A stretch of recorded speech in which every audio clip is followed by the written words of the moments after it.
What's up, everybody? This is Zach from Bane and Silent Drive, and you're listening to The New Scene.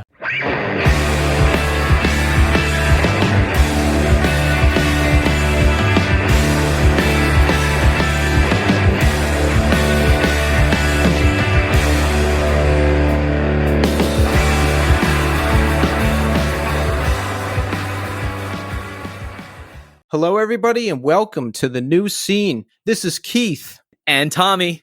That's right. You are not hearing things. Tommy is back for one episode. Tommy is guest hosting this week. I'm very excited to have him here. I'm very excited to have all of you here. And I'm very excited for today's guest, Jesse Barnett of Stick to Your Guns. This is an excellent conversation. He talks about stick to your guns. He talks about trade win. He talks about ways away. It's a shorter interview because he was literally in the van on his way into a fest talking to me. And he was kind enough to give this interview right before he went to perform. But we cover a lot of ground.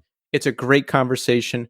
You're going to love it. They're going to love it, right, Tommy? Dude, that guy's a machine. Literally the hardest working person. Like when he listed out everything he did, I was like, there's no way. Like it was just, there's so many things. And the crazy part was like, oh yeah, we had a tour booked and it got canceled, but we booked a new one in like 5 days. I'm like, oh my word. Like that is just the amount of work that just goes into booking that. I was like, I would have given up halfway through.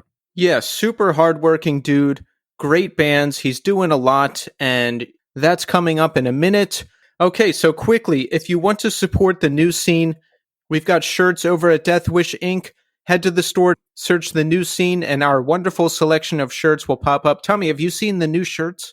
I saw them, yeah. I follow Death Wish on Instagram, and I clicked in on the link the one day, and I was like, oh, I want to see what they look like, because you had posted something about new merch being available, and I was like, thank God there's a short sleeve shirt available now, because I can't wear the long sleeve for 5 months out of the year.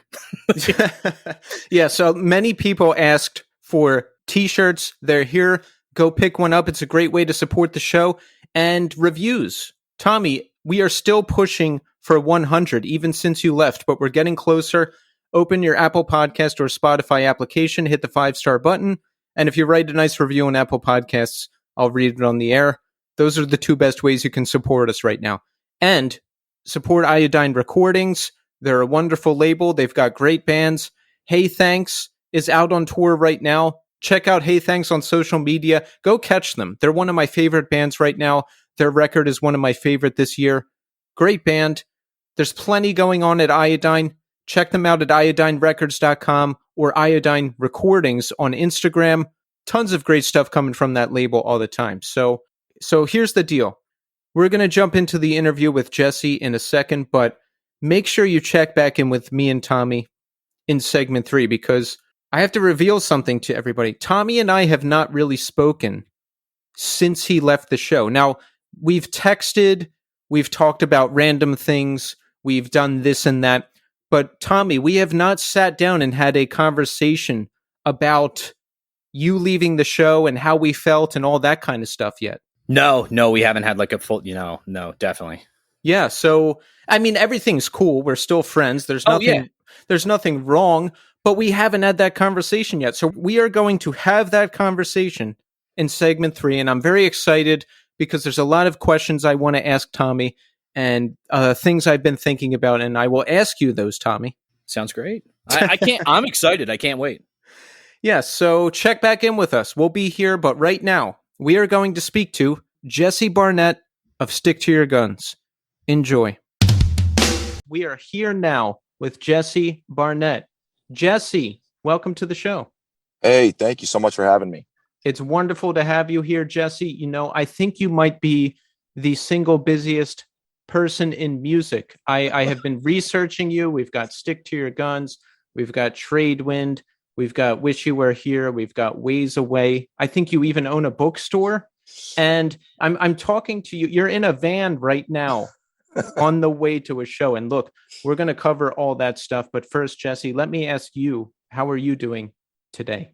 Today, let's see. I would say I'm probably at about a 90%, not at a full 100. We played a show in Dallas that was outside and it was dirt. So I was just the entire set I was just huffing the dirt in, and so my shit's all fucked up. But besides that, mentally, I'm great. Which show are you pulling up to now? This is that So What festival in Arlington. Oh, nice. Yeah. Yeah. How has this tour been going? It's been good. So, we had a Parkway Drive tour that we were supposed to be on right now with Black Dahlia Murder and us and Hatebreed, and that ended up getting canceled. And so we were kind of like, oh shit, well, what are we gonna do? Because that was frustrations aside, that was a pretty big paycheck that went away, which obviously the last 2 years has been hard on everyone, not just musicians, but musicians as well. And so that going away was definitely a bummer. So we scrambled and tried to put this little run together in about a 2-week time period. So given all those facts, it's been going very, very good. That's excellent. And it's good that you can put it together in that short of an amount of time. Exactly. It was stressful, but we got it done. So let's get to know you a bit, Jesse. You grew up in Orange County, yes? Correct. And, I did some research about Stick to Your Guns. I know that you've done bands before that, but the part that stuck out to me was you got kicked out of your house when you were young? Yes. How old were you? I was probably 14, 15, 16, 17. Like I probably actually really left when I was 15. Yeah. And that's when just me and my family weren't getting along. And I didn't, I was performing poor in school and all the basic fucking suburban kid bullshit, the angsty suburban kid bullshit. And so, I think I was just so focused on what I wanted to do. I know I wanted to be in a band, and I know I wanted to play music. And obviously, now in hindsight, my mom's just like, she wasn't anti-music. She just wanted me to have some sort of plan so that in case the band didn't work out, which, let's be honest, that's statistically speaking generally what happens. She wanted me to have something else to be able to do as well. And in my mind, I didn't understand that train of thought. And there was just a lot of other bullshit, family turmoil, and all sorts of things. I mean, it's things that everybody can relate to. I rarely meet a person who has a perfect family life. So, it's all that kind of shit. Exactly. You just have to hope that you survive it all. And then I feel like you come together later. Like my family went through a bunch of stuff, and I went through periods of, oh, everything is their fault or whatever. But now it's just like, shit happens. We got through it. Exactly. That's exactly right. And obviously in hindsight, my mother was right about, 98% of it. And I was just being a little fucking prick. That's what we do, right? As children. Exactly. That's our job. At what age did you decide I'm going to do music and this is going to be it? It sounds like pretty young. Yeah, I would say like Stick to Your Guns really started coming to fruition, I would say around like 16 years old. I was really young, and it was an interesting dynamic too, because when we actually started touring, I was 17 or 18, and we were touring with dudes who were in their mid to late 20s, and they would just look at us like, who is this child? Who is this literal child, and why aren't you in school right now? And so it was funny, I got really used to being the young guy on tour, and I got so used to it that even when I started getting 22, 23, 24, and people were like, yeah, you're not the young guy anymore. You're just the normal age. Yeah. I think I looked a lot younger. I certainly felt a lot younger than everybody and looked a lot younger than everybody. And I'm talking to a lot of these bands on the podcast now, and I'm stunned to find out they're only like 2, 3, 4 years older than me. I don't know. Right. It took me a long time to grow up. No, definitely. I feel like I'm starting to catch up to everybody. Yeah. So you're 15, 16 years old. You're starting this band. How do you make it on your own at 16? Are you staying with friends? I mean, I wouldn't have known what to do. No, exactly. So there was a short period where I actually slept at a park. That was a little dark, but then I had a lot of friends who had houses, obviously, who lived inside homes because they were just like normal.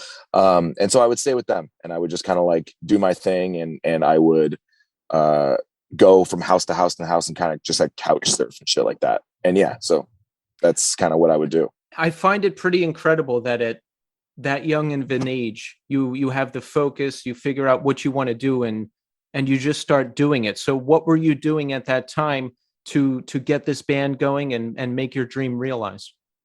So I had friends who worked at Guitar Center, and I would, we would obviously, I don't know if I want to say this, but we would take what we would need So to speak. It's Guitar Center. It's fine. Exactly. We would seize, I'll say that, we would seize what we would need. And in all sorts of different creative ways, we would, walk out of the store with things that we needed. And yeah, and that's kind of basically just how it started. And I was willing to find anyone that had an inkling of creative talent. Didn't even need to be really good at all. And, when Stick to Your Guns first started, I didn't want to be the singer. I mean, even there's a lot of points, even at this age now, I'm turning 35 this year, where I still don't want to be. But I was playing guitar. So the very first demo, I actually played drums, bass, and guitar on it. And obviously it sounded like absolute bullshit. But I knew that I wanted to play guitar in this band. And so I spent a lot of my time trying to find singers to do this band. And it was actually the suggestion of my friend Noah, who played bass in Stick to Your Guns at that time, at least, who was like, just sing, why don't you just lay vocals on this thing just so we can start handing out demos and just like getting, letting people know about us and that we exist and shit like that. So, and that was kind of what, once I did that, then it was like, okay, well, why don't you just play a show? Just do one show where you're singing. And I was like, oh, fine. And then we would get more shows, and there was just do these ones. And then eventually kind of just, fucking 20 years later, here I am still doing it. And still not wanting to do it. Yeah. Exactly. I think I've heard you say in interviews, I think until your second LP, you still were planning not to be the singer, right? 100%. I really, there was a good 5 or 6 year period where I was committed to trying to find someone. And we even did, we found this guy from Orange County called Pat, and he was going to do it. And I was so excited because I was like, all right, finally this band can get started. Because everything before that, even though that period of time was probably 6 years, you know what I mean? It wasn't a small period. And we had done so much touring. I was still just like, okay, now we could finally start Stick to Your Guns. And then that ended up not working out. And I was just like, fuck it. I think this is just like a sign that I think I'm just supposed to be here. So it's fascinating to me. I mean, like, all those years of doing the band and getting this thing going, and you're fronting it. Why did you still not want to do it?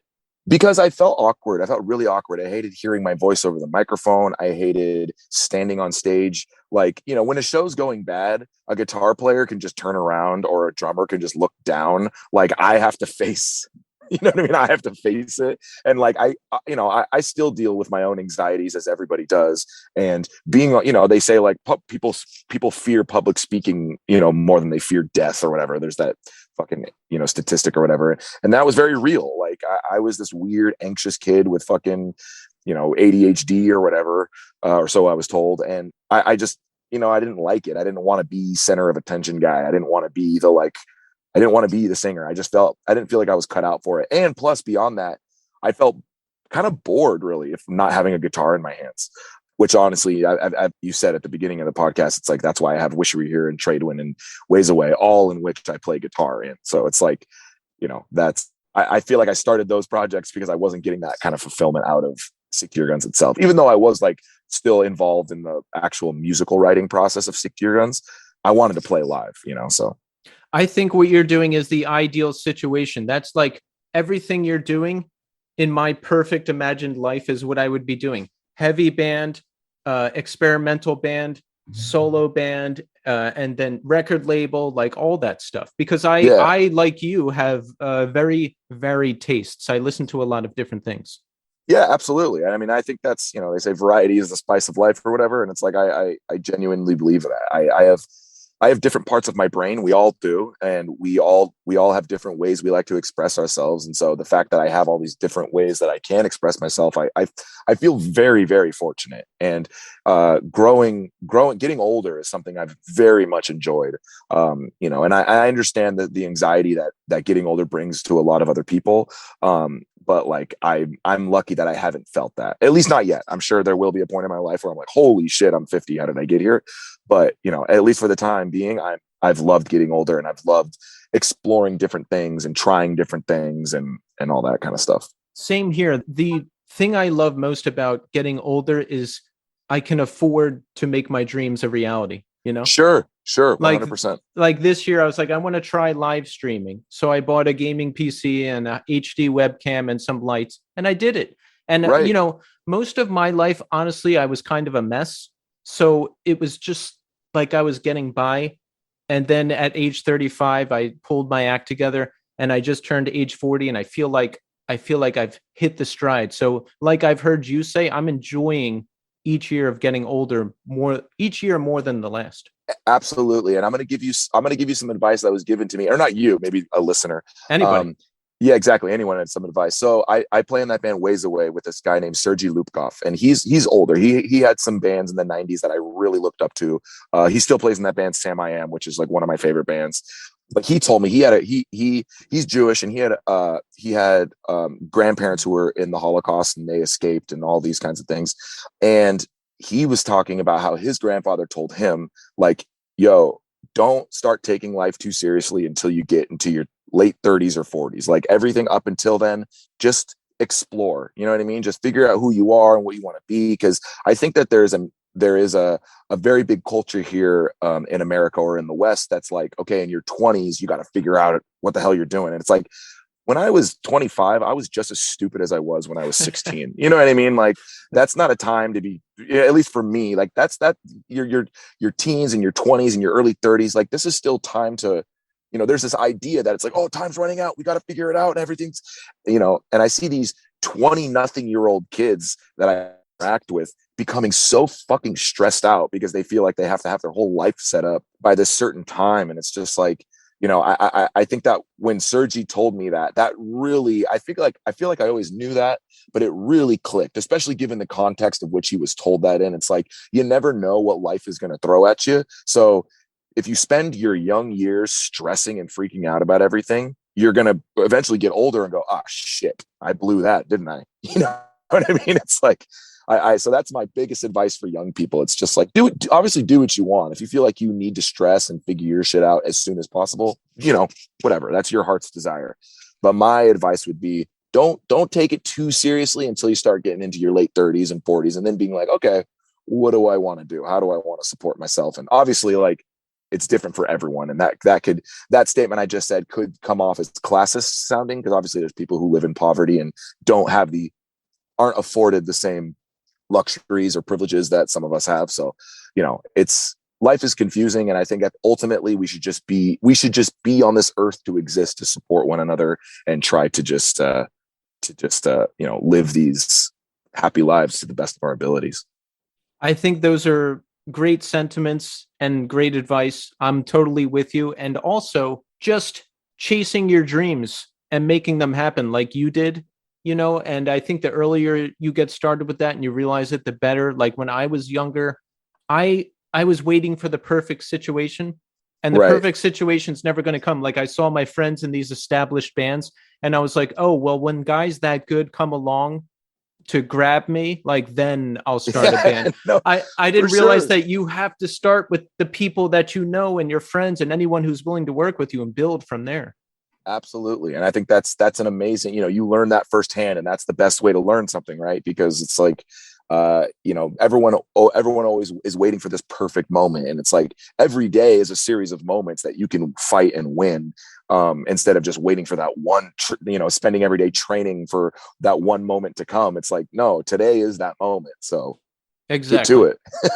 Exactly. So yeah, digging into the history of Stick to Your Guns a little more.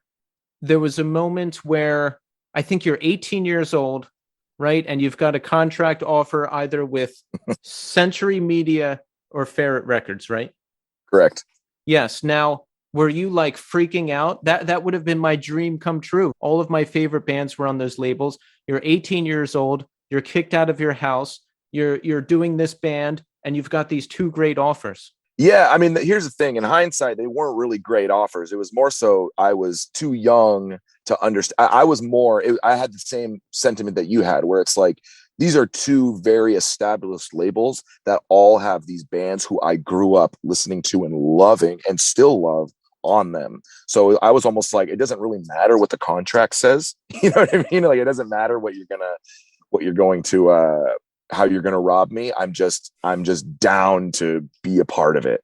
And, I was really stuck on Ferret, but then we went and sat down with Century Media and they just kind of wooed us a little bit. And then, there's no hard feelings or anything. It's just, I think, given the nature of the music industry, it's just inherently what's the word, predatory. You know what I mean? I don't think it was anything personal to me per se. It's not like they're trying to, like, you know, ring me out, but it's like, it's the business. Exactly. That's just the nature of it. And so obviously, you know, that's why when you know, to skip forward a little bit, I started my own label to try to combat that and offer deals that are genuinely fair and offer deals where everyone is on the hook. So everyone has to work hard in order to make this thing happen. But either way, to come back to what you're asking about, yeah, I signed this deal with Century Media, and then they offered me this co-publishing deal, and you know, there's this, and then we had this lawyer who was also working for the label, and it was all this conflict of interest nonsense, and I ended up getting screwed. But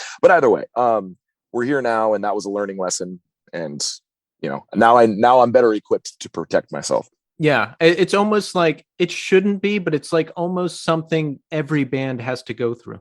Right. Hopefully there is a world in which that isn't the case, but you know, we can work towards that gradually. Yeah, I've heard a lot of bad stories from the era, like you record the CD and you never see another dollar again, or merch money withheld, or any number of bad stories, because, you know, hardcore music and all associated genres was big business at the time. A lot of labels popping up, a lot of bands. It's a big thing.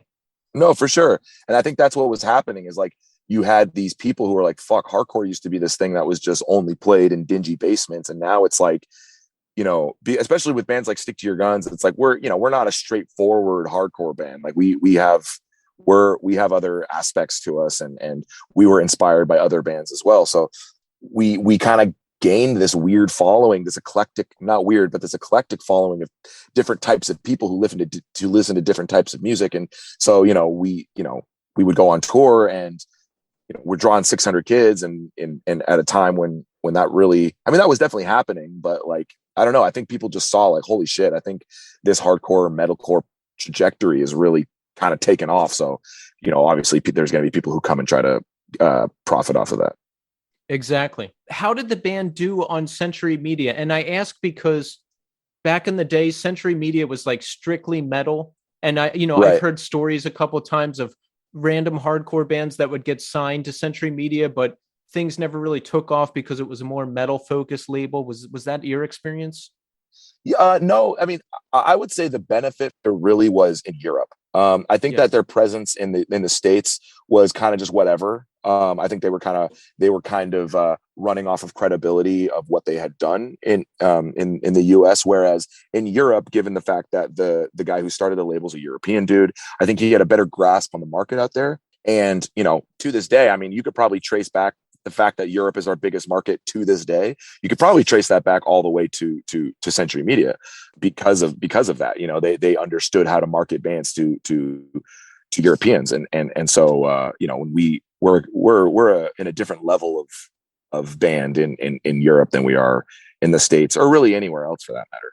Yeah. And what other bands and things going on influenced you and Stick to Your Guns? Because I'm asking because I realized 2003 is like a strict cutoff time for me in terms of the scene, because the band I was touring with stopped and I got really into post rock, and I just lost touch. But like, Sure. what was going on at the time, and who influenced you? Because it's not just a straightforward hardcore metallic sound. There's some melodic elements and some good choruses. I like all of that stuff. No, definitely, me too. And that's the thing. It's like, people think like, I just genuinely love big choruses. You know what I mean? I love a big catchy chorus. And bands like Ignite or bands like Death by Stereo, these were bands that like Straight Face, like, you know, these were bands that really kind of influenced us on like more of like a melodic side of things. And because they were the first bands that I heard who, maybe not the first bands that I heard, but they would always be on hardcore shows. And these, I'm like,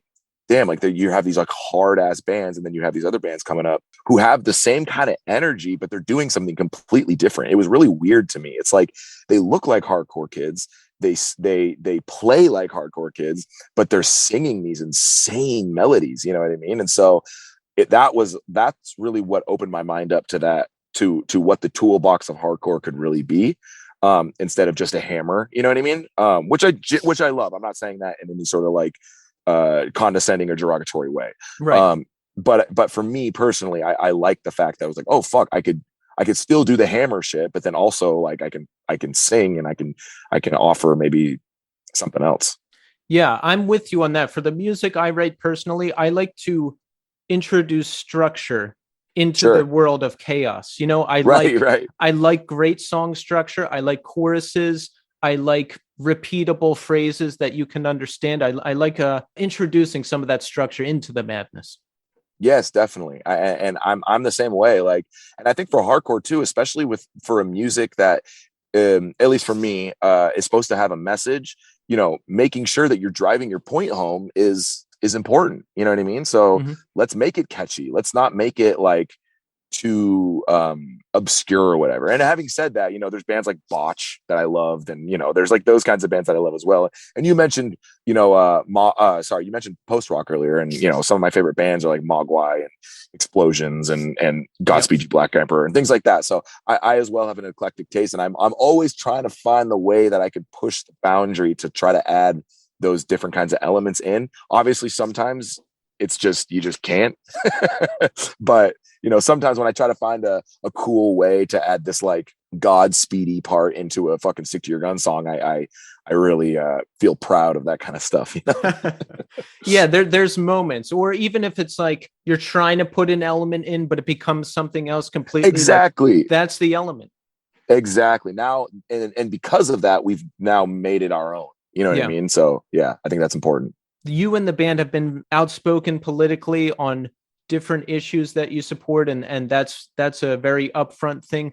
Jesse, what are some of the occurrences throughout your life and in this country that have shaped your beliefs? And let me explain what I mean. Like for myself personally, it was always presented here, you're on this side or you're on this side. That's it. Take your pick. Right. And if you don't pick, you're irresponsible, you're horrible. And I believed that for a long time. And then as I got older, I saw things happen.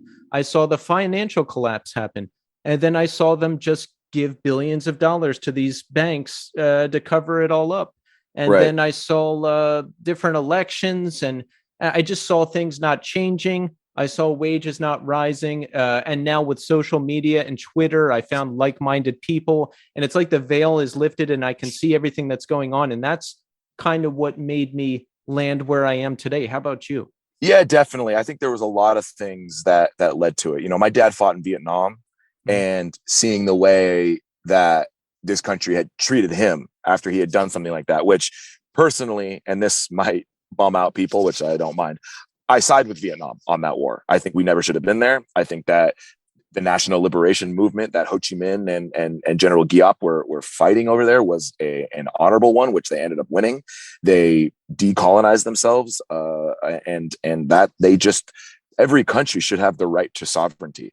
And America doesn't like that. When a country wants to say, you know what, we're going to use our natural resources for our people and our government, America goes, oh, no, that's a no. So now what we're going to do is we're going to send over military, our army, for democracy. We're going to bring democracy to you because you clearly don't have that, because you're not doing what we want. And then also, again, the 2008 crash where my mother lost her home, that was really like, I was like, okay, fuck these motherfuckers. And again, we live in a dictatorship, and people don't think that because they have what you call the two choice option. But the problem is, and this is what I want to try to connect people to, is that those two, the DNC and the GOP, they serve the same class interests, and it is not ours. That's just the plain and simple fact. It is not ours. And there is no political representation of working people in America. And that is what me and a lot of other people who are waking up are trying to change, because working class politics are important. We need to start speaking about the things that are important to us. We want affordable housing. We want food security. We want free education, if not affordable education. We want the freedom of movement, whether that means better public transportation and funding things like that. We want health care. These are things that we want. And, you can see polling of these things all day fucking long from the American people, and a majority of us want that. So then why are bourgeois elections of these two different parties who only serve the rich and powerful? It's something has to change. And people think I'm insane for being a socialist or a communist, and that's fine. I'm okay with you thinking that. But all I'm doing is looking at historically the way that America runs and the way that it sends our brothers and sisters off to fight in these wars for guarding poppy fields, just so that families like the Sackler family can make these horribly addictive drugs that kill our kids and kill our families, or so that they can send our sisters over to fucking other countries to kill other working people, to steal their oil or whatever it may be. Like, this is not for freedom. This is barbaric. This is a barbaric society. It really is. And so, of course, and it's become normalized. You know, it really has become normalized. So, of course, when someone comes along and says, hey, we should probably do this different, of course, they're going to look insane to a country that has normalized the mass murder of children, to a country that has normalized the people living on the street, to a country that has normalized the death of people who have preventative things, who should just be able to walk into a hospital and receive care, no questions asked, but instead are forced to die. You know, these are things that have become normalized. And so, you know, to be insane in a society that is insane, like that's I hope I look crazy, because I don't want to normalize this shit any longer. And I think people are starting to understand that. I hope so. I'm with you. And it's like, these are things that are very clearly going on. So when it's like when I say, hey, I'm not going to support this by handing over a vote or just going along with what's going on, and people think I'm insane, then I'm like, no, you don't realize you're insane. But right. I don't, it's my personal beliefs. So I'm not going to campaign to try to bring people on my side. I'm too old and tired for that. Sure. But I will continue to believe what I believe and lead by example and hope that others see what I'm doing, I guess. Yeah. No, absolutely. And I think that's, all you can really hope for at this point. People just think that the individual is the thing that should be held up to the most high. And there's a reason for that, right? There's a reason we get sold individualism. There's a reason we get sold these movies where there's like the one good guy and all this kind of shit. It's because they don't want you to organize. They don't want you to talk to your neighbor. They don't want you to figure out what are your collective problems. Because here's the thing, we don't have individual problems. The problems that I have are the problems that you have. You know what I mean? And they might vary. They might be different. You might have, of 10 problems, you might have 7 of them, and I might have 8 of them, or vice versa, or whatever it is. But we need to, in my opinion, we need to start showing solidarity between each other and not let them use things like racism or, sexism or xenophobia or these things to try to tear us apart. Because it's like, what are the fucking chances that these billionaire assholes have your best interests at heart? They don't. They don't. So let's stop trying to pretend that they do is really all I'm suggesting. I'm not trying to turn everyone into a communist, or I'm not trying to do anything like that. I'm just trying to get people to think politically, because everything in life is political. This idea of like, oh, don't make this political. Don't make what political? Food is political. Water is political. It is all political. There's, in this country, the richest nation on the planet, there are millions of people who don't have access to clean drinking water. You're going to tell me that's not a policy choice? Yeah. Everything is political when it's controlled by these two political organizations. Now, if someone really wanted to, they could slash maybe 20 billion out of the defense budget and really help everyone. But no, sure. I definitely think that. Obviously, to me, I want to abolish the military, but we won't get into that. And the reason for that is not because I think that people who fight in the military are bad people. That's not it. It's because I don't want to continue to mourn the dead. I want to save the living.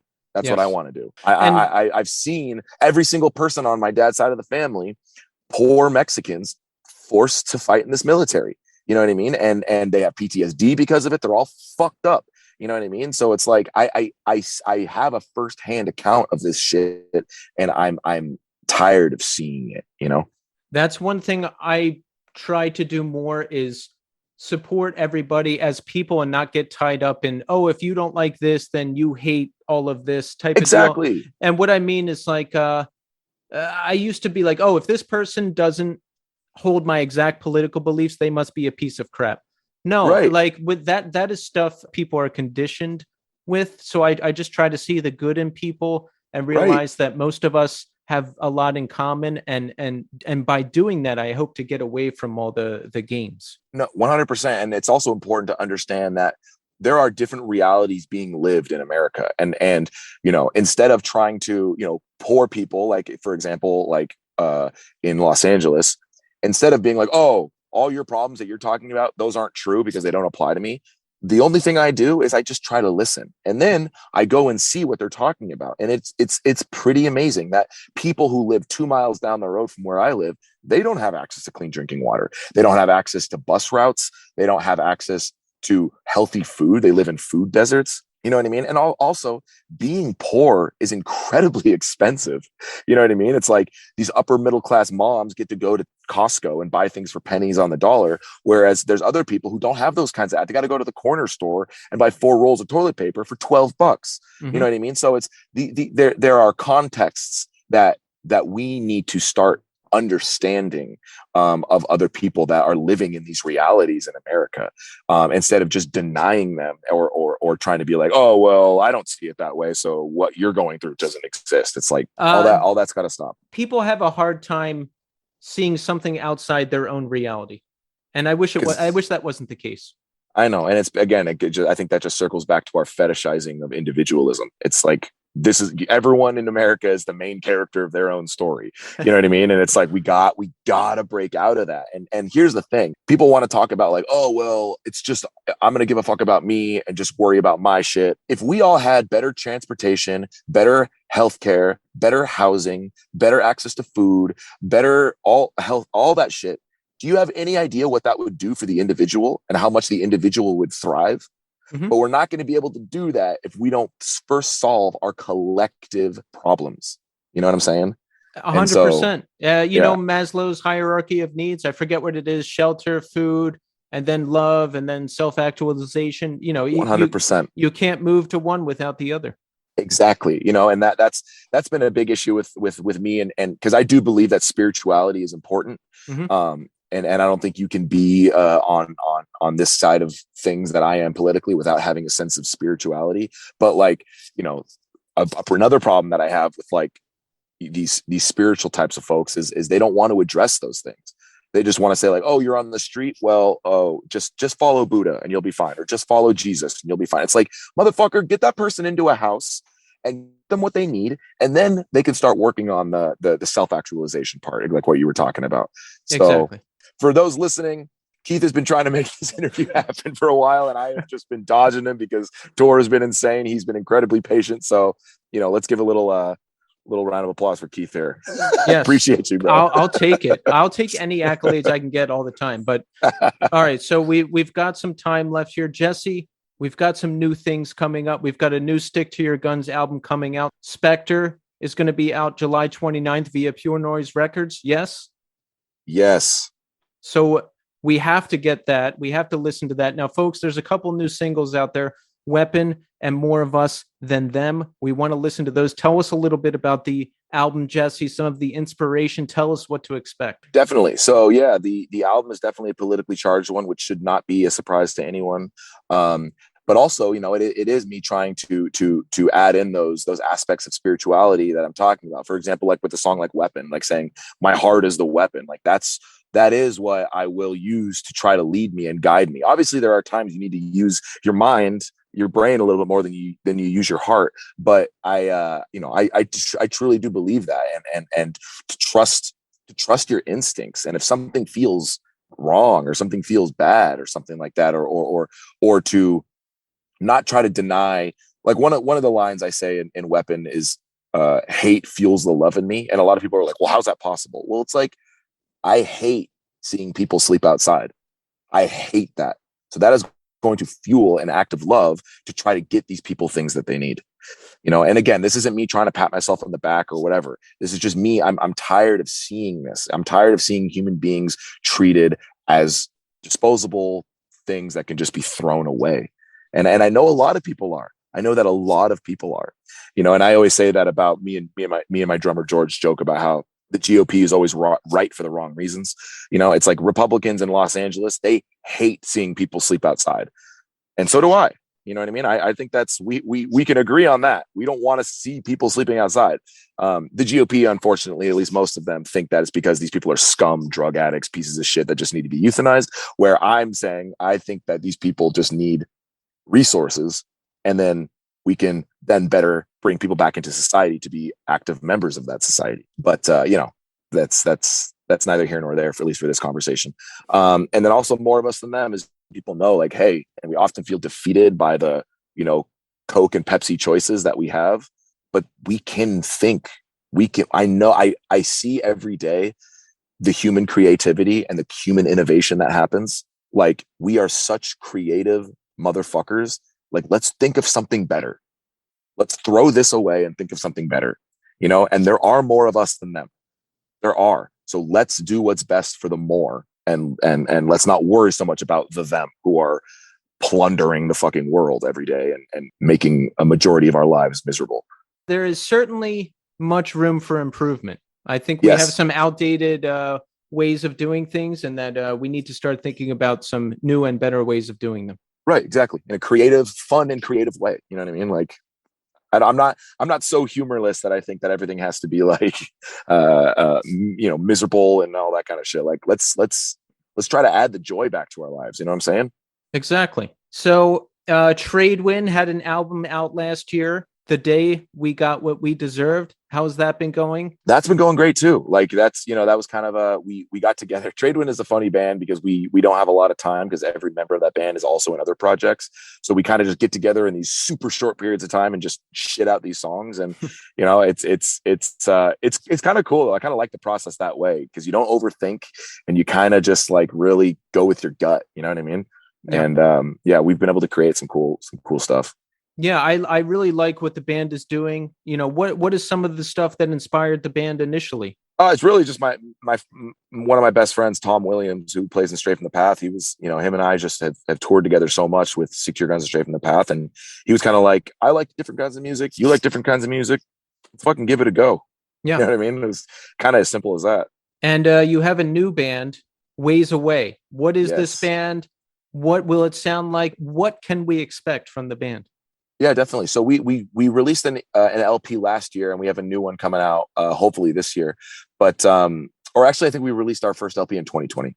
But yeah, it's like more of like a Gainesville style, you know what I mean, like hot water music-ish kind of band.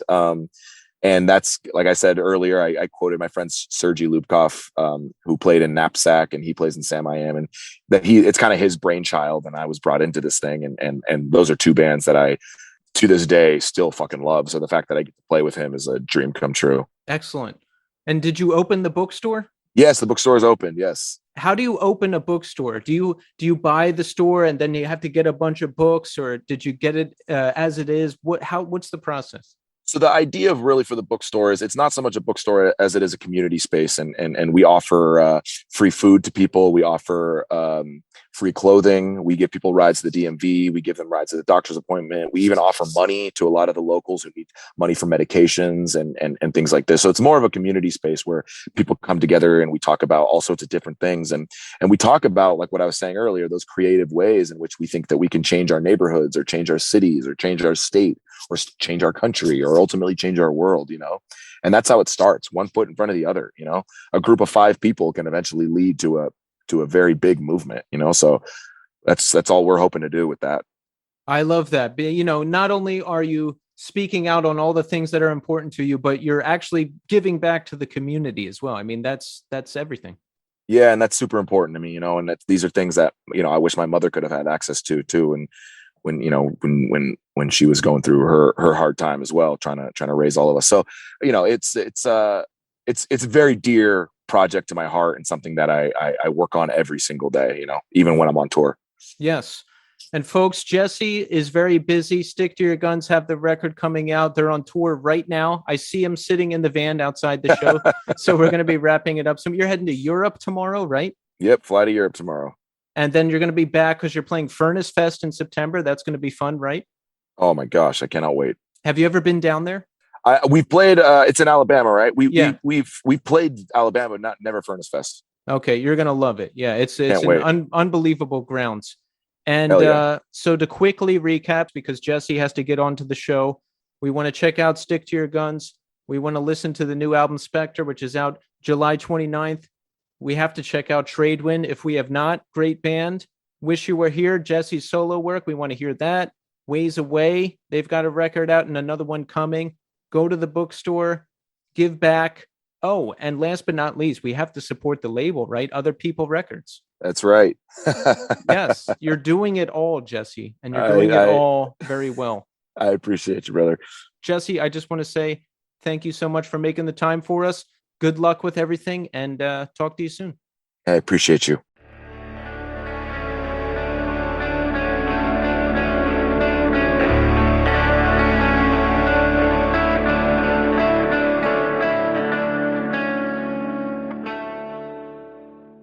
And there you have it. Jesse Barnett. Great conversation. Even though we only had him for 40 minutes I feel like we covered a ton of ground. And he's just a great person to talk to.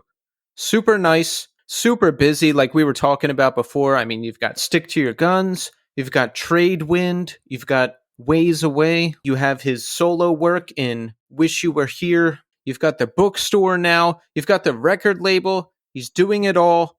And I liked the whole conversation just about what shaped his political viewpoints and the background on that, because as we know, Jesse is very outspoken on his views on this country, and not only did he share those views, but what he's doing to give back. Like Tommy, that whole part where, he has the bookstore / community center and they're helping feed people and give back to the community.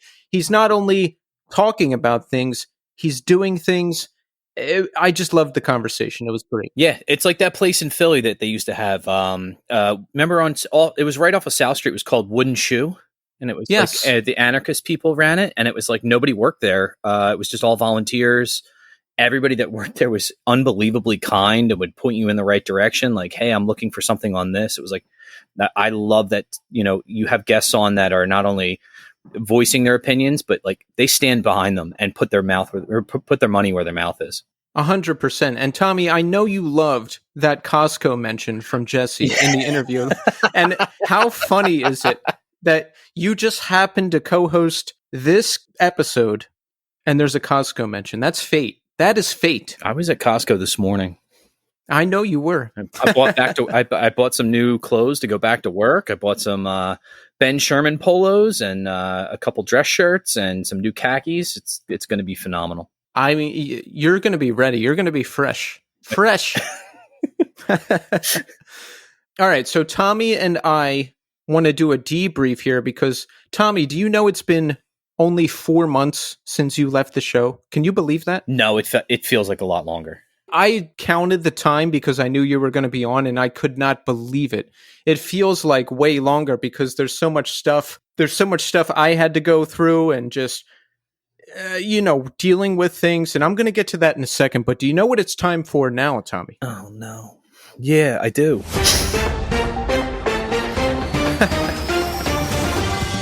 That's right. We're bringing it back. The Pop Culture Minute. And this is where we talk about the hot pop culture topics of the day. Who's in? Who's out? Who's canceled? Who's not? Tommy, are you ready for the Pop Culture Minute? Yeah.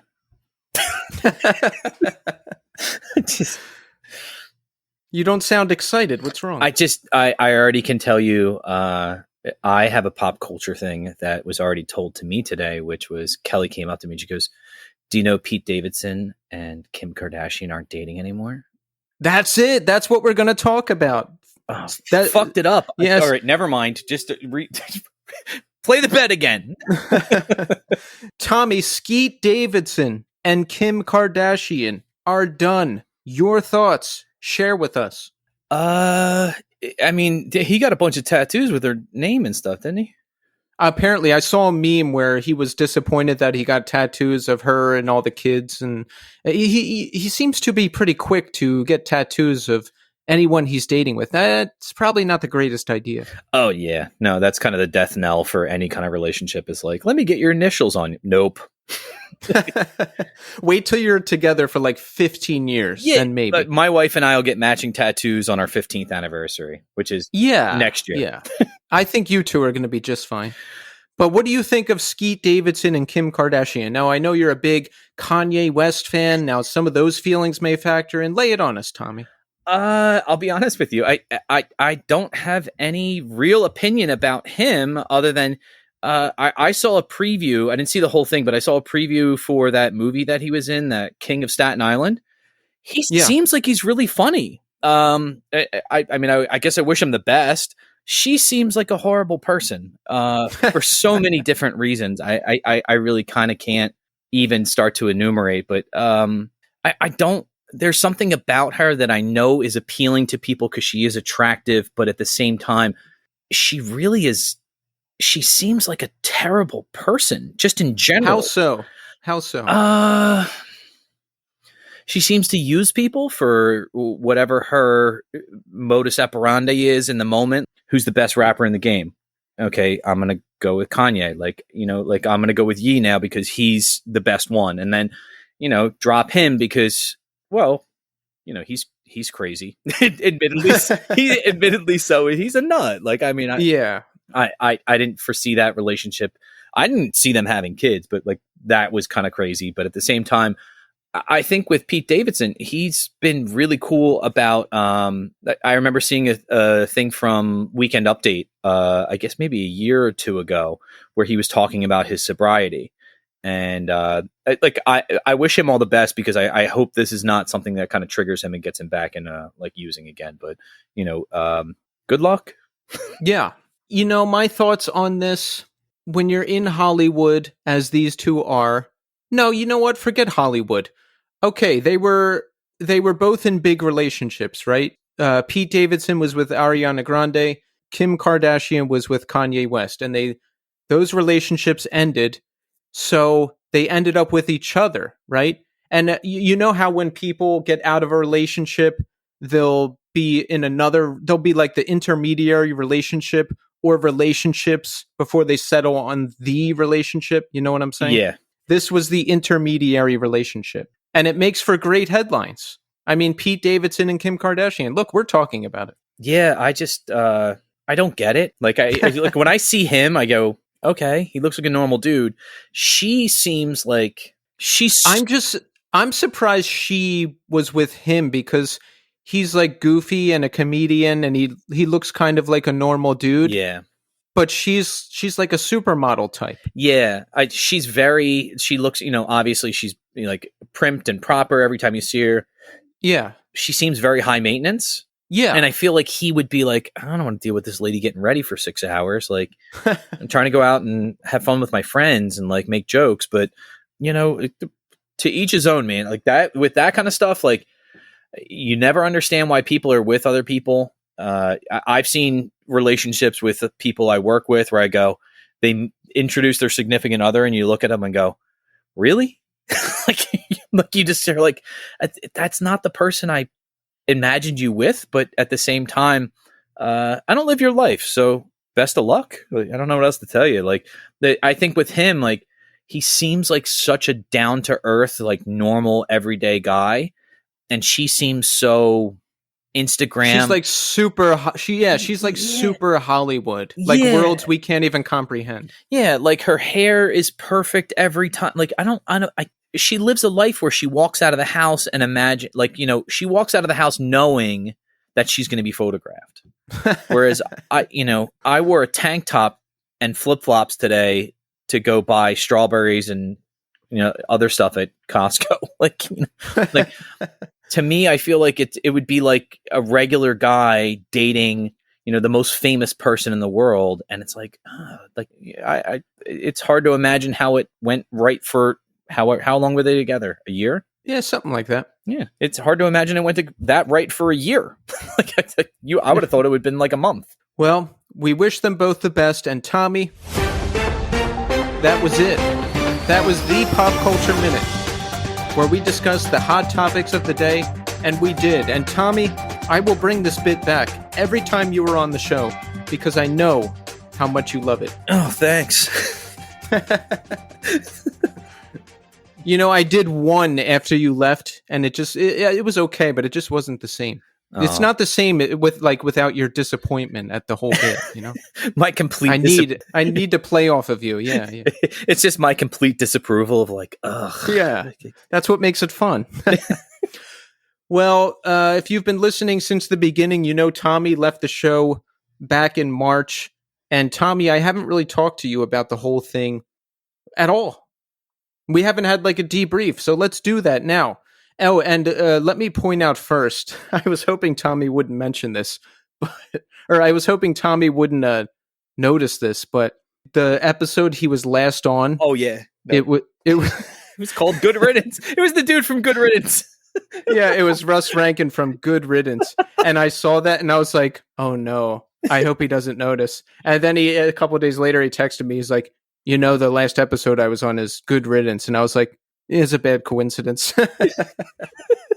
I have impeccable timing. Let's just put it that way. Yeah, it was. All right, so you left the show. Now I'm going to tell you what I went through first. Yeah, please.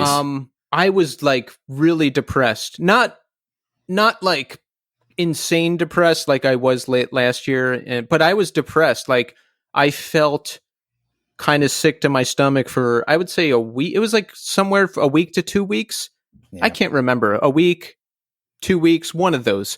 And I just felt really sad and really lethargic. And just like, even though I knew the show was going to go on, you and I started this thing from the very beginning, and it felt like a breakup. It felt like a breakup, even though everything was okay.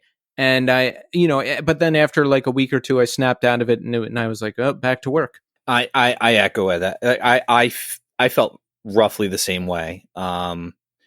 I did have like a weird, like week to 2 week period where I didn't listen to music actually, because every time I thought about music and I thought about the show, and that gave me that, like you described, like that pit of my stomach feeling where I'm like, ugh, I don't want to be here. Like, and I don't want to be in this place. What can I do to avoid this? And the best thing I could do to avoid it was just not listen to music for a little while. So I took a break from music, and not a complete break. I did listen to a couple things like, like classical music or something like that if I was on my way to work. But I anything like that reminded me of the show, I completely tuned out. Wow. So you went through it too? Oh yeah, 100%. Yeah, and remember when it was like a day after it happened, Vadim texted us in that little 3-person group chat we have, and just none of us said anything. Do you remember that? Yes. I remember staring at that text for a while one time, and I'm being like, I should say something. And I was like, you know what? I'm going to let it sit for a while. And then, Vadim and I still text once in a while about math or skateboarding and stuff. And I thought about like just bringing that up in general. And then I'm like, you know what? Let sleeping dogs lie. I don't want to hash up anything. But my thing especially with Vadim, is like, Vadim is just the ultimate good friend. Like every time I have something that's an issue, like I can come to him, like, I'm struggling with teaching this in class. Or it can be something as simple as like, hey, when I go to tune like this, how do I, when I'm using my guitar, like especially anything guitar related or math related, that he's my go-to person. Well, I think I replied to the text because I was like, this is weird. Don't make it weird. Just reply. And then, I hopefully that broke the ice. I honestly don't remember now. Yeah. But listen, I just needed to take time to get over this thing, which I knew I would. And after a couple weeks, I was fine. And, we've spoken since then. Oh, yeah. So I have some questions for you. Okay. How long until you listened to this show again? Or did you listen to this show again? Yeah, I did. So I listened to Adam McGrath. Yes. And there was somebody else. I can't think of it off the top of my head, but I definitely listened. As soon as I saw the Cave-In one, I'm like, I'm listening to that. And then that's the only one that I can think of. That's the only, like, you've only listened to one since you left? Yeah, I think that's it. Is it still weird? Yeah. I mean, it's very weird hearing like the intro. That was like the one that kind of like hit me in the gut a little bit, where I was like, oof, like, hi, this is Keith and welcome to the new scene. I was like, oh, There's no pause. There's no and Tommy. Like, yeah. It was so hard to like come up with a new intro and get used to it. Oh, you know what? You should listen to Avail, right? yeah. No, I did start that one. I don't think I finished it though, but I did start Tim Barry's. Do you remember what I said in the beginning? No. Oh wait, did you mention that like you were talking about dealing with loss and no, I don't remember. I asked him how he's, I always ask everyone, how are you doing today? He asked me how I'm doing, which guests usually don't do. And I was like caught off guard. And I was like, well, not that great because something got messed up at work. And I used to do this show with my friend and he left. And then Tim Barry gave me like a little pep talk and I felt better. Oh, that's great. Yeah. Isn't that nice? I kind of do remember this now, but honestly, like the end of my school year was so chaotic. I think I listened to it for a little bit and was like, you know what? I have other things to deal with. I'm going to kind of push that to the back. So, yeah. So it's still weird for you to hear the show? Yes. Yes. 100%. Is it weird to hear like guest co-hosts? No, I started to listen to the one with where Josh was on. Yes. I felt the same kind of like I went through what Josh goes through, which was like struggling to find something to say in the moment because you're like, oh shit, this is my turn to talk. I'm supposed to add something here, or like you give some type of cue of like, hey, what do you think about this? And it's like, oh fuck, like I don't know, I don't know what I'm supposed to say. So yeah, I think that was. It wasn't like the most. I think really getting back into the mindset of this show went on without me is probably the hardest pill to swallow. Honestly, like that was like where I was like, I'm so happy for you that you continue doing this, but there was also part of me that was like, oh, like I thought this was La Cosa Nostra. This was our thing. This is the thing of ours. Like so. That was a little bit difficult, but at the same time, it's like, I really appreciate the fact that you have the work ethic that you do with this show. And I know that there's times where you've texted me and been like, I've recorded 4 times this week, or I've recorded 3 times this week. Yeah. I'm like, oh, I would never be able to do that. There's no way I'd be able to keep up with that. Yeah. It's gotten way busier. We had it so easy. I would say, pre-Iodine, even though it was a struggle to find guests and and all that stuff, all we did was the show. We recorded the show and then we'd put out the show and make a post. That was it. Now there's a lot of emails, there's a lot of planning, there's a lot of recording, there's a lot of content. I've got 3 YouTube channels now.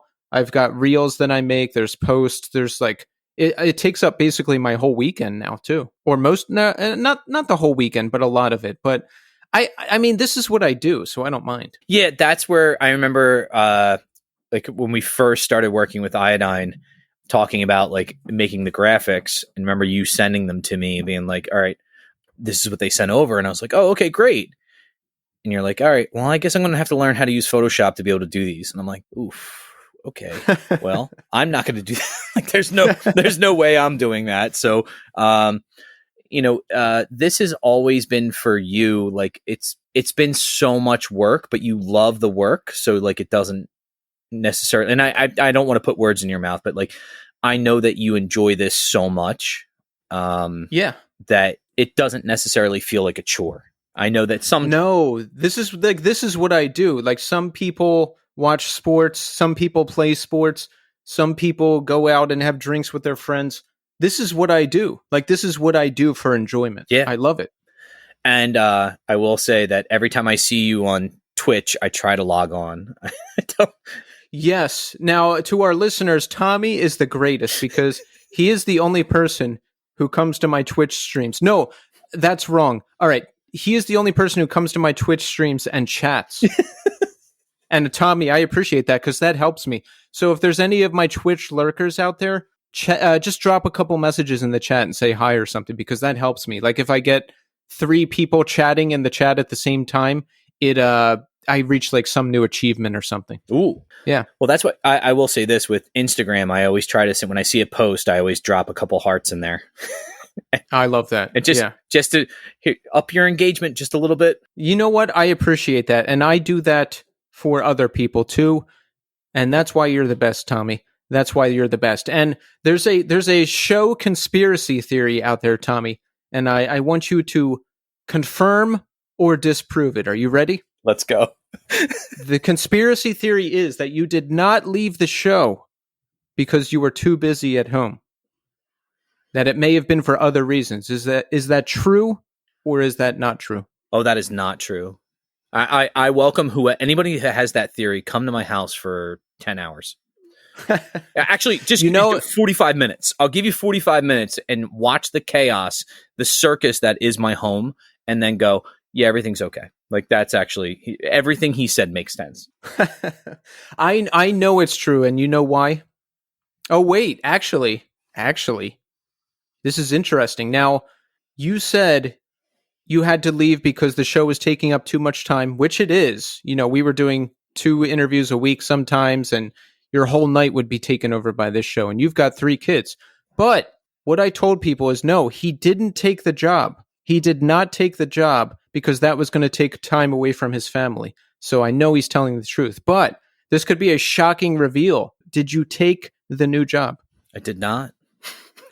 Wow. So you didn't take the new job still? No. This is the one thing, and this is actually something that my wife and I actually just talked about literally last night. The new job would involve me being a 12-month employee. So that also means when we have Thanksgiving break, Christmas break, Easter break, spring break, all of those things that are, 5, 6, 7 days off in a row, sometimes 10 days for Christmas break, I would have to use my personal time to take time off. So forget that. Yeah. Well, see, there you go. See, the job would have taken time away from your family, so you didn't take the job. That's how I know that you really left the show for the reasons you said you left. I was thinking like, oh, maybe I'm too big of a pain in the ass, or I mean, that's true. Oh, you're a huge pain in the ass. But the thing is I love you, so I'll deal with whatever nonsense you have to deal with, because like I'll go, it's Keith. Like, I literally would come upstairs like after we had an argument or like got into it over something, or the mic sound wasn't right, and I go, it's Keith. Like, I like, as much as I can get upset about that, like, I've known you and your person, you have not changed in terms of the way you interact with me since we were 16, 17 years old. Like, really, none of that has changed. Like, you have the same demeanor all the time. So wow, that whole thing of like, oh, well, I would always just go like, well, that's Keith. Like, you can't get mad at somebody for, like that, what's that old Aesop's fable? Like the scorpion and the frog.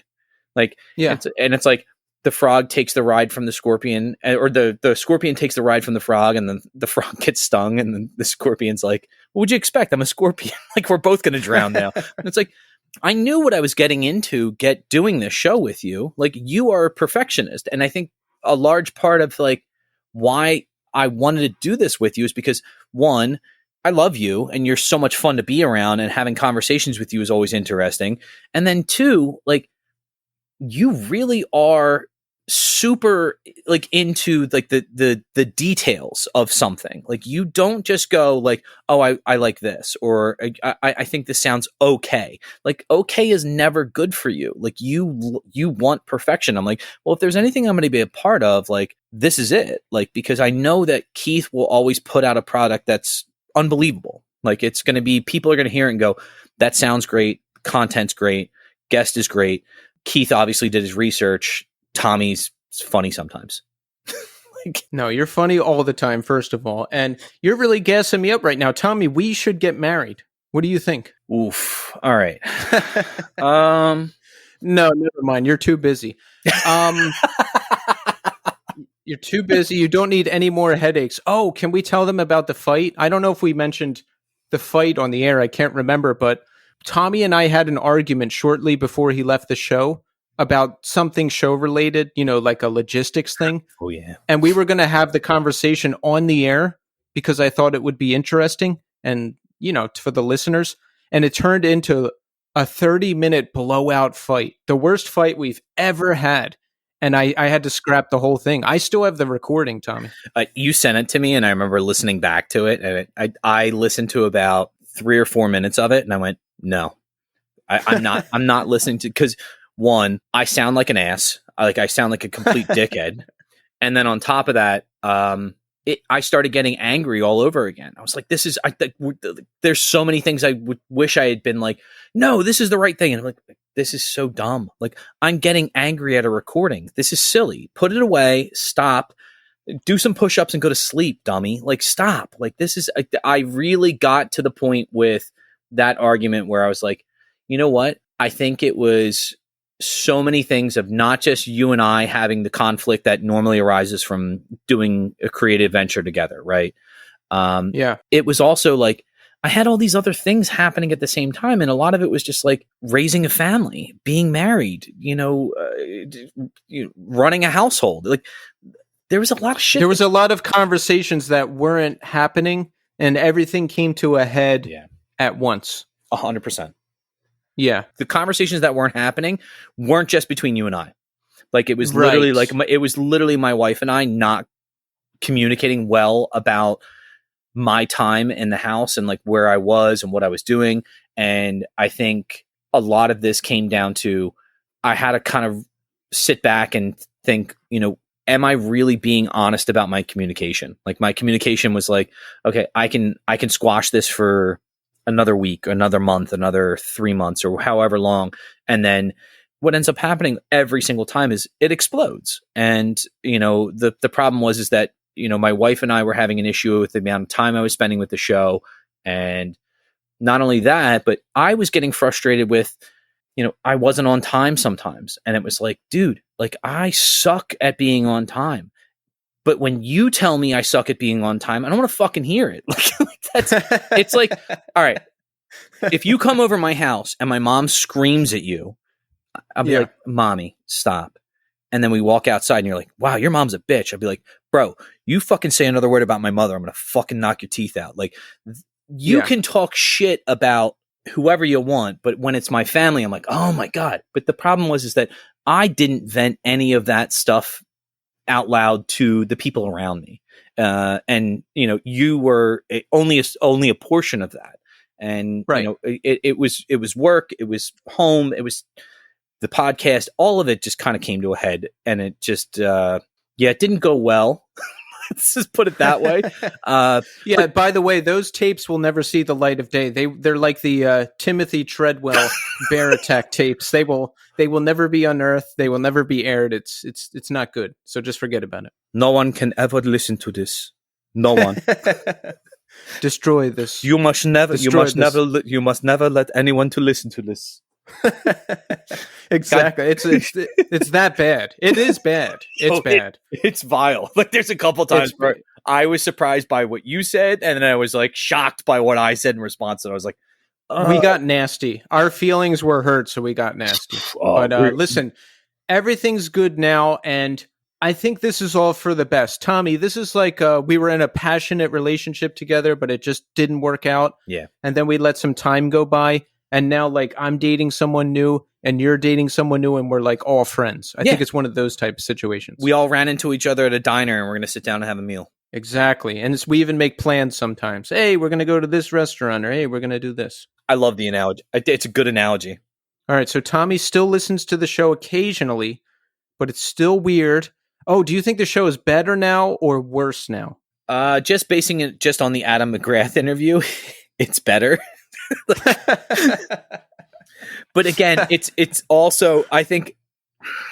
See, I'm egotistical, so I would have just said worse. I'm not there. But I was curious about where you'd go with it. No, I think, and this is what I think listeners don't necessarily, you don't figure this in every time, is that there's some guests that are just, I don't care what band you're in. I don't care. Like, if you can have a real conversation with someone, it makes for so much more engaging content.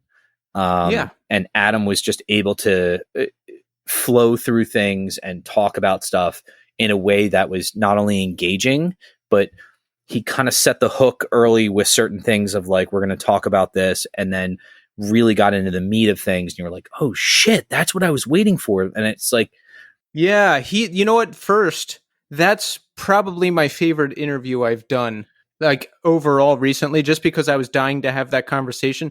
Second, what you're saying, yes, he's a pro. He would set the hook and then launch into the conversation. He's a professional. He knew exactly what he was doing. Really, really great interviewees will turn questions around and ask you, okay, so you asked me about this, like, what about you? Like what you were talking about with Tim Barry is like, okay, how are you doing today? And he goes through like, I'm doing this, I'm doing that, and like, how are you doing? Like that kind of understanding that this is a give and take is crucial. Like, you could sit there and you could go read an interview in Kerrang or Vice or something like that and get the same answers. That's why it's a fine balance. I drop in some personal experience to get them to open up about something else, but you don't want to do too much because then it sounds like you're talking about yourself too much. It's a whole thing, Tommy. It's a whole thing.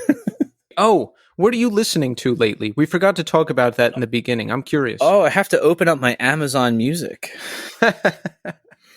I will tell you in a moment. Holy cow, this is my new favorite thing. It's a band called Deadbird, and the album is called In the Absence Of, and the track that I'm listening to is called Shell That Echoes Only. Think Caspian meets not like Jerome's Dream, but more like a heavier screamo kind of, maybe more like Caspian meets, I don't know, KM or Closure or something like that. Like that kind of stuff, like heavy, but melodic and deep and thoughtful. And like, when you find like a lot of those emo kind of like heavy bands, their tracks are like, 2-3 minutes tops. Those Deadbird tracks are like 6, 7, 8 minutes long. They're phenomenal. That sounds fantastic. I got to check that out. And I'm so stuck on Greet Death. I can't stop listening to New Hell, Tommy. Okay. That's their 2019 LP. Have you heard that? I have not. I'm putting it on my phone right now. Check it out. I'm completely stuck in this. It's all I'm listening to. And we just had them on the show. That was great. What else have I been listening to? I'm still stuck, and this is like old show stuff, but Kubla Khan. Yeah. Still listen to them often. And then a mutual friend of ours texted me about a potential Botch reunion. Oh, that's right. That might be happening. So I've been listening to a lot of Botch. And specifically, I forget the name of the album. Oh, my goodness. Oh, Anthology of Dead Ends. Yeah, so yes. Botch's Anthology of Dead Ends, and then American Nervoso. Yes, since we are top scene reporters, we must report that the Botch reunion is rumored to be happening. Sergeant House posted something on Twitter. There was a photo posted by somebody in the band, got together with some old friends, and there was some equipment set up. It might be happening. And we're just going to have to wait and see. I just hope they play St. Vitus because it's close to my house and I won't have to travel that far. Yeah, that would. I just that's a band that I never saw live, and I wish I had, and I would be really. I saw them once, and I'll never forget it. Actually, I forget most of it, but what I remember was cool. Wait, where did you see them? Unitarian Church with Dillinger. Wow, I had a Botch shirt for a very long time. And the unfortunate part of exercising is I don't fit into it anymore. So they have all those old shirts back up in their store. Get a new one. Ooh, okay. Yeah, dude. Yeah. You have to. Well, listen, we're just about out of time, but Tommy, I want you to know that you're appreciated and that I miss you and that it was very hard to get over your departure from the show, but it's what had to happen because the show's only getting busier and busier, and you have a family, 3 kids. This is what I tell people when I talk about you leaving. I'm like, he's got 3 kids. He's got a family. That's a full-time job in and of itself. This show is a full-time job now, so it's just what had to happen, but I love you, and I miss you, and I miss having these conversations every week, but we're still friends, and Tommy, I will remember you. Will you remember me? Of course, and I love you too. However, I do want to ask this as a very egotistical kind of like ask question. How often Yes. do people ask about me often? Not That's a no. not like every day, but it does come up in conversation still. I was at band practice today, and one of my bandmates didn't realize that you had left the show, so I was talking about it. So it does come up still. Yeah. I'm gone but not forgotten. And there's a guy named Simon who's listening to every episode of the show from the beginning. What? Yeah, and he's still in the pre-Iodine episodes. So I wonder, I'm like, does he know Tommy left? Like, is he still going to listen after he realizes Tommy's gone? Like, I don't know what he knows. So I've mentioned him a couple times in the show, so he doesn't even know that's happening yet. Oh, Lord. Yeah. All right. Well, It's good times. Yeah. Well, listen, I'm glad we got to do this. Let's make this an annual thing. You know, right before you go back to school, oh, yeah. you come on the show again and we have a good time. And yeah, you're always gonna be part of this. Yeah, I just I'll give you a quick family update. Dog's still alive. Really? Yeah, she will. Wow, that's good. She'll be 14 in February. Girls are going into 3rd grade. Baby is starting preschool, and I'm still teaching 6th and part of 8th grade math. That's Excellent. It Yeah. sounds like everybody's good. Yeah. And I'm still doing the same exact things, just more of them. Well, you're phenomenal at them, so they'd be silly to get rid of you. Hey, I mean, I'll take it. So that's it. We hope you enjoyed this. Tommy, it's great to have you back here. And I'm back next week. Sadly, no, I don't want to drag this out anymore. Okay. Listen, I'm back next week with a new episode and a new guest, and we will eagerly await Tommy's next return to the show. So that's it. Thanks everybody for listening. And until next time.